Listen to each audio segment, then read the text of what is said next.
Welcome to TFP, the Theater Folk Podcast. A microphone, a phone box, and you. I am Lindsay Price, resident playwright for Theater Folk. Hello, I hope you're well. Thanks for listening.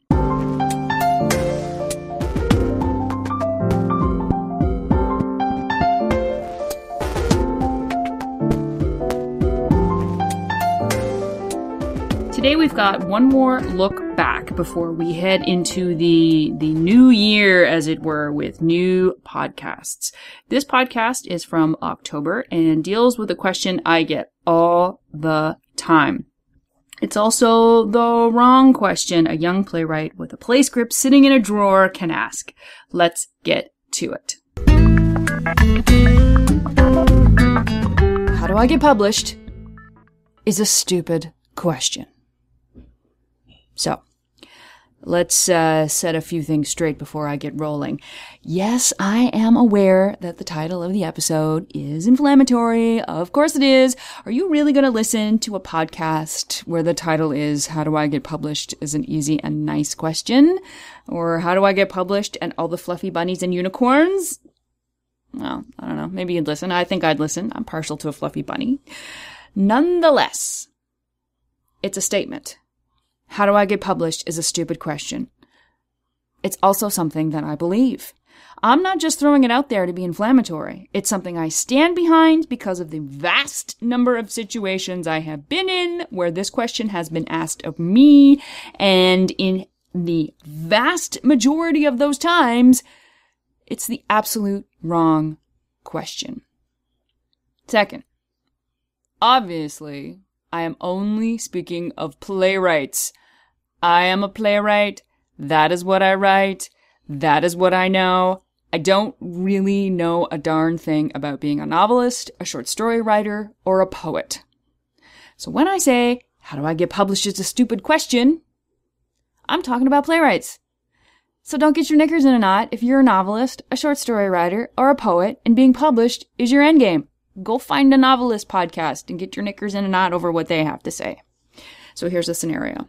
I'm at a conference, I'm presenting a workshop, I'm at the Theater Folk table, and I'm talking with a student, a young writer, just starting out, and the question comes up, how do I get published?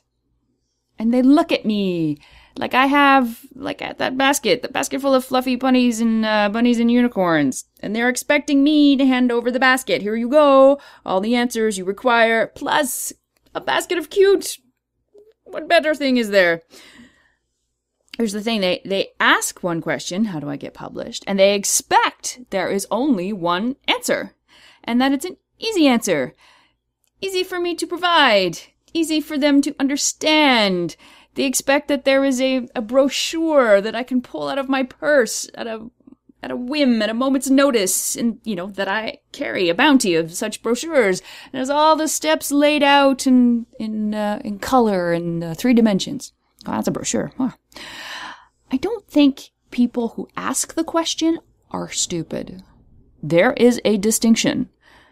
It's not the people, it's the question. Because I know why they ask. I was not beyond asking such a question when I was a young writer. When I was young, When I started out, I believed with all my heart that there was an easy step-by-step process to succeeding as a playwright. We see the example of those who come before us, and it makes sense to copy that example, to pick what someone else has done as the thing we are supposed to strive for. We see the potential endgame because others have done it and succeeded at it. So it's natural to go, well, I can do that too. And when we want to write, the thing that seems to make you a writer, that says you're a professional, the crest on your blazer, is being published. I'm a professional because I am a published author. So let's talk about why this question is stupid. First of all, it's too big. I know, it doesn't seem too big. I know it doesn't seem too large. It has 5 words. Pretty quick to say. But it is a woolly mammoth of a question. It is a blanket, is one of those huge, suffocating blankets because there is no one answer. It opens up a can of worms to other questions. Well, what do you write? How many drafts has your work gone through? If it's at a play, has it been produced? By whom? How many times? What does being published mean to you? Have you done any research on potential publishers? Do you know the difference between being published as a playwright and being published as a novelist? And so on, and so on, and so on. And then it becomes much more than a simple 5-second conversation. It becomes a Mount Everest of a conversation, which I'm not opposed to. It's just a different conversation. Additionally, it's important to know when you ask that question from who, oh, cripes, what am I, an English major? When you ask the question, you need to know the background of the person you are asking it to. I think that made sense. If you're going to ask it of me, you should know I have never gone through the traditional publishing process, so my knowledge is limited. You know, I started out as a self-publisher. Everything we do at Theatre Folk has come about because we have done it ourselves. We built the website ourselves. We learned about PDFs ourselves. We desktop publish ourselves. We write ourselves. It's a pretty good bet that if you ask me how to get published, I'm going to tell you, forget trying to get published, do it yourself. That's my background, which may be not what you expect to hear or want to hear.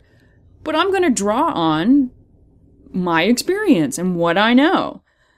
So if going down the self-publishing path is not what you want, then asking me has been a waste of time. It's been a waste of your time, and it's been a waste of my time. Anything that I have to say isn't going to happen with your goals. Anything that I have to say isn't going to help you with your goals at all. And this scenario has happened time and time and time again. Young writers say, how do I get published? I draw on my background, I give the answer I have just stated, and you can kind of see the light die in their eyes because it wasn't what they expected or wanted. And it annoys me, frankly. You know, my feeling is if you didn't want my particular opinion, you should have done your homework and know who I am and what I've done and how that can help you or not. Homework. It's not just for school anymore. Yes, you have to do your homework, even when you are looking for a job. There's work to be done before that first word, that first syllable, before the ho crosses your lips. When you are starting out, the idea of being a professional writer is starting to gain shape, and it's growing beyond just an anemic idea. It's exciting, and the prospect is growing, and the question starts to form in your mind. Well, there are things that you need to do before you say it out loud. You need to make a list, for lack of a better image. You need to write out A, what your goals are, B, what have you accomplished so far toward your goals? What have you done? It could be a short list, it could be a long list, it doesn't really matter. What's on the list is moot, but you need to see it there in front of you. Don't leave it in your head. Write it down. Because once it's on paper, or you've put it in your phone, or tacked it on the wall, or, graffitied it somewhere, it doesn't matter how you do it. But once it's out of your head, you can refer to it, you can shape it, you can revise it, you can share it. You have made a concrete step on the path of professional writer. You have made the step. You have not asked someone to make the step for you, which I believe is kind of the subtext of how I get published. It's really, what can you tell me? How can you tell me how to do this instead of finding it out for yourself? It's unfair to expect someone to hand over an answer to your magical question, to make someone else do all the work. Don't expect the basket of bunnies. That should go on a tea towel. Do not expect the basket of magical bunnies. Guess what? Because if you want the job of writer, if you want that to be your career, and if you're out of school, that's kind of what the next step is, thinking about a career. And no harm, no foul. If you think the idea of working to be a writer is not your idea of fun, that's fine. Go do something else. But it is a fallacy, and it is a foolish thought to think that being a writer is not a job. And that's what gets artists into trouble in the first place. When people, others around you, don't think of it as a job. If no one thinks that being an artist is a job, why pay them? Why pay them for what they do? Don't they just love doing it? They're not really working. No, it is a job just like being a dentist is a job. Is it completely different than being a dentist? I hope so. Yes, I'm glad that it's different than being a dentist. But being a writer is not happy, happy, fun time at the Rainbow Farm, you know? And yes, I know.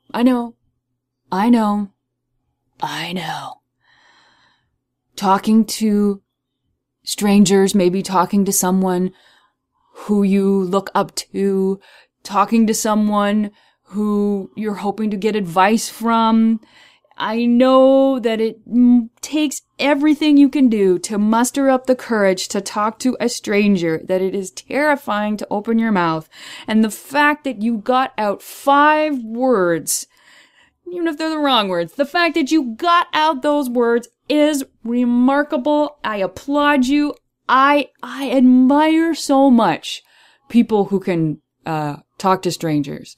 It is not in my DNA. It's something I have to fight with and force myself to do. So if you are one of those people who have, walked up to someone and said, how do I get published? Stupid or not, I admire that so much. I think it is a wonderful thing. And maybe you don't want to take up more time than necessary with the person you're talking to. You don't want to bother them. Oh, I know that feeling. I know that sometimes we think that if we ask a question, the person we're asking it of is going to turn around and, I don't know, laugh, make fun of you, shame you for asking, point me out to others so they'll mock me, all that great stuff. All that good stuff that the imagination can muster. So I get it. But I'm telling you, if you do a little homework, if you do just a little bit of work on your end, if you meet the person you're talking to halfway instead of throwing this blanket over them, how do I get published? You're going to get so much farther. You might actually get a useful answer. For example, okay, you walk up to someone and you chit chat and you say, hey, look, I'm working on a novel. I only just started, but I want to think about where I should send it. I want to think about my end game. Well, that sentence has so much information in it. What you're working on, where you are in it, and what you want. And even though I'm not a novelist, I can, if this question is asked of me, I can say, you know what? One step at a time. Focus on what you're doing. You can't send it anywhere until it's finished. And you've done at least one rewrite. No publisher wants to read something that's halfway done. Keep writing. Simple question that has had some homework done, presented well, with lots of information, simple answer. Almost like a basket of bunnies. Not quite. Another example. I've written a 1-act play. It's been produced at my school. I think it's ready to be published. What do I do? Okay? Again, a ton of info. And even though there are still some questions to be asked, it's something I can address specifically because it's my area of expertise. Plays, 1-acts, and that have been done at schools. Right? And my question then becomes, well, who do you want to perform this play? Right? That's a big one. Because if it's adults, then you need to see about getting a professional production, not just a school production, because the majority of publishing companies won't look at plays that haven't been professionally produced. And this is the nugget. This comes down to the big reason why. How do I get published is a stupid question specifically for playwrights. Because for a playwright, the end game should never be publication. The end game is production. Plays are meant to be produced, right? Brought to life. That is what makes a play a play. And if you're starting out as a playwright, the last question you should be asking another playwright is, how do I get published? It kind of tells me you're not thinking like a playwright, and perhaps not even specifically thinking about pursuing a career as a playwright. So if that's not true, if you really want to be a playwright, then you've kind of put the wrong impression across, to me anyway, when I get asked this question. Maybe that's fine. Maybe you've written a play, but you really want to be a novelist. And then to that I say, well, then why are you asking me, a playwright, how to do that? Why would I know anything about that? Would you ask an eye doctor how to become a brain surgeon? No, 2 different genres, novelist and playwriting. 2 in the same world, but on completely opposite sides of that world. And no, you should not change your question from, how do I get published, to how do I get produced? Again, it's a blanket. It's big. opens up the same can of worms. It asks more questions than it answers. What's your work? Who's your primary audience? What research have you done on potential companies? Again, who do you want to perform it? And so on and so on and so on. So, now, having said that, I will end on a couple pieces of advice on getting produced. So theater is about community. Even with a one-man show, it doesn't take just one person to put up a play, right? There's actors, directors, tech crew, set designers. There is a community of people. It takes a village to put on a play. So if you want your play to be produced, you need to start thinking about communities and being a part of a community. You need to befriend actors, directors. It's the great reason to go to a theater program in a post-secondary situation, because you start to meet other people who are also thinking about pursuing a career in their various fields. If you have a relationship with other artists, it's more likely that they're going to want to work with you. Also, if you've got a certain type of play, a great place to start doing research is looking into theaters who also do the same kind of play that you write. If you can find a theater with like-minded people, they're more likely to be open to your work. And again, it's about community. Sending off a blank, just sending off a script it's probably going to just end up in the slush pile. But if you start thinking about starting conversations, send the literary manager an email, and please write that email like a letter and not like a text. Nothing turns me off faster than an email that is filled with misspelled words and no punctuation. Please bring back punctuation. Do some homework. There's that word again. Hopefully this is the kind of homework that is, fun. It's going to put you on the path to a career, a real career, not a basket full of bunnies. Okay, now we're back in the present, back in July, and before we go, let's do some Theater Folk news. We have been in a flurry reading new plays this summer, like a hurricane, like a tornado.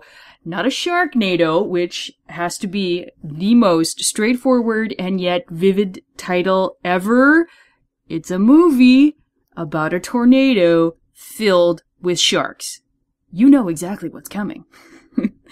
Our latest play doesn't have a tornado of sharks, but it is fantastic. It's called Nice Girl, and it's all about the balancing act in middle school with being the girl that everyone likes and standing up for yourself. Here's a little peek. All girls' schools are great, and they really do provide a nurturing academic, athletic, and social environment to their students. As long as you're not a nice girl. Don't get me wrong. Everyone here is nice. After all, we're girls. We're supposed to be nice. It's not nice to say something mean to another girl. Like Angie, when you cut in line last week, you said please first. So it was okay that the rest of us waited in line like we were supposed to while you walked right through and took the last piece of chocolate cake. And, by the way, I think it's so nice that you braid my hair every day while I'm taking notes. I feel like I'm at a slumber party and I should be singing into a hairbrush or freezing someone's bra. And you know who else is nice? Lauren and Jillian. Can I just say, I think it's so nice that you say thank you every single time you interrupt me to pass your extremely time-sensitive notes back and forth. Seriously, Jillian, I am so glad Lauren was able to help you decide on the dress with the sweetheart neckline and an A-line dress design, as opposed to a halter neckline with an empire waist. And by the way, when Lauren told you that the A-line design would be more flattering for your curvy figure, that was her nice way of calling you fat. Nice Girl, written by Amanda Catallo, and will be available at Theater Folk in August. Lastly, where can you find this podcast? We post new episodes every Wednesday at theaterfolk.com and on our Facebook page and Twitter. You can find us on youtube.com/theaterfolk. You can find us on the Stitcher app, and you can subscribe to TFP on iTunes. All you have to do is search on the word Theater Folk. And that's where we're going to end. Take care, my friends. Take care.